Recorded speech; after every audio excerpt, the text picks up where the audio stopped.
ગયા વિડીયોમાં આપણે કીધું હતું કે મ્યુચ્યુઅલ ફંડ સેફ છે અને સારા રિટર્ન્સ આપી શકે છે.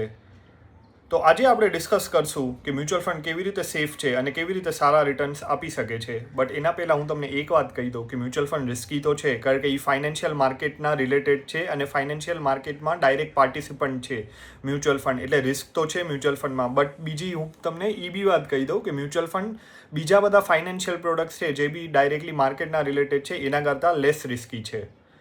તો એ આપણું થઈ ગયું રિસ્કનું. તો રિસ્ક તો છે એટલે તમે ધ્યાન રાખજો કે મ્યુચ્યુઅલ ફંડમાં રિસ્ક તો છે.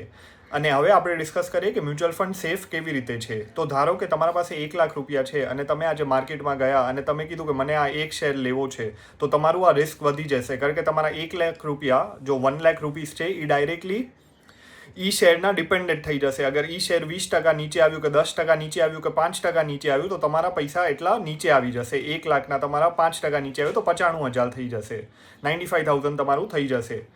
બટ અગર મ્યુચ્યુઅલ ફંડ આપણે જોઈએ અને મ્યુચ્યુઅલ ફંડમાં તમે ઇન્વેસ્ટ કર્યું અને તમે સ્કીમમાં 1 લાખ રૂપિયા આપ્યા, તો એ તમારું એક શેરમાં ઇન્વેસ્ટ નહીં કરે, એ તમારા 10 શેરમાં ઇન્વેસ્ટ કરશે, એટલે એટલું તમારું રિસ્ક ઓછું થઈ જશે. અગર એક પર્ટિક્યુલર શેર તમારું ડાઉન છે ને બીજું શેર અપ હશે તો તમારા મ્યુચ્યુઅલ ફંડમાં એ બેલેન્સ આઉટ થઈ જશે અને તમે પ્રોફિટમાં બી હોઈ શકો.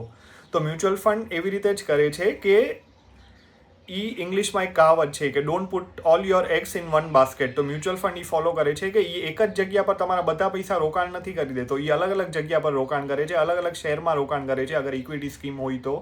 તો એવી રીતે મ્યુચ્યુઅલ ફંડ તમારું રિસ્ક ડાયવર્સિફાઈ કરે છે. ડાયવર્સિફાઈ એટલે ફેલાવી દે છે તમારું રિસ્ક. એટલે તમારું કાંઈ બી અગર બાય ચાન્સ કાંઈ એક શેરમાં તમારું નીચે આવ્યું તો બીજું શેર ઉપર જ હશે એવું જરૂરી નથી, બટ એવું બી જરૂરી નથી કે બધા શેર એકસાથે જ નીચે હોય. તો એ તમારે મ્યુચ્યુઅલ ફંડ એવી રીતે તમારું સેફ ઇન્વેસ્ટમેન્ટ થઈ જાય છે. ને બીજું એ બી છે કે અગર તમને મ્યુચ્યુઅલ ફંડમાંથી પૈસા કઢાવવા છે અને તમને અચાનકથી જરૂર પડી પૈસાની અને તમે કીધું કે મને હવે પૈસા આમાંથી કઢાવવા છે અને મને મારી યુનિટ વેચી દેવી છે, તો મ્યુચ્યુઅલ ફંડ તમારું 3 દિવસમાં તમારા બેંક ખાતામાં પૈસા હશે. તમે રિક્વેસ્ટ નાખ્યા પછી 3 દિવસમાં તમારા બેંકમાં પૈસા હશે મ્યુચ્યુઅલ ફંડ. તો એવી રીતે બી મ્યુચ્યુઅલ ફંડ સેફ છે. અને મેક્સ ટુ મેક્સ 10 દિવસમાં તો તમારા ખાતામાં કાંઈ બી અગર વચ્ચે પ્રોબ્લેમ આવી કાંઈ આવ્યું તો બી 10 દિવસના અંદર તો તમારા ખાતામાં પૈસા હશે જ મ્યુચ્યુઅલ ફંડના. અગર તમે રિક્વેસ્ટ આપી એના 3 દિવસ પછી નોર્મલ કેસીસમાં અને કાંઈ વચ્ચે કાંઈ પ્રોબ્લેમ આવ્યું, ઇશ્યુ આવ્યું, કાંઈ કેવાયસીનું ઇશ્યુ આવ્યું, તમારું કાંઈ બી પર્સનલ ઇશ્યુ આવ્યું, તો એમાંથી તમારું 3 દિવસમાં તો 10 દિવસમાં તો તમારા ખાતામાં જ પૈસા હશે. અને બીજી વાત આપણે જોઈએ કે રિટર્ન્સ આપણે જોઈએ કે મ્યુચ્યુઅલ ફંડ કેવી રીતે સારું રિટર્ન્સ આપે છે. એ તો હું તમને એક જ કહીશ કે તમારો સલાહકાર પોતાનો ફાયદો નહીં ને તમારો ફાયદો જોશે તો એ તમને સારા રિટર્ન્સ આપશે જ મ્યુચ્યુઅલ ફંડ. અને એફડીના રિટર્નને બીટ કરશે જ મ્યુચ્યુઅલ ફંડ. તમારું જે એફડીનું રિટર્ન છે 7-8% જેટલું બી આપે છે તમારું એફડીનું રિટર્ન, તો મ્યુચ્યુઅલ ફંડ લાંબે ગાળે આપણે જોઈએ તો એ 7-8%ના રિટર્નને માત આપશે જ અને તમને સારું રિટર્ન આપશે જ. એટલે તમારા સલાહકાર સારા હોવા જોઈએ, એ તમે ધ્યાન રાખજો કે તમે કોઈ સારા સલાહકાર પાસે જ તમે તમારું બધું ઇન્વેસ્ટમેન્ટ કરો તો આપણને કાંઈ ટેન્શન નથી અને બધું સારું જ આપણું થશે.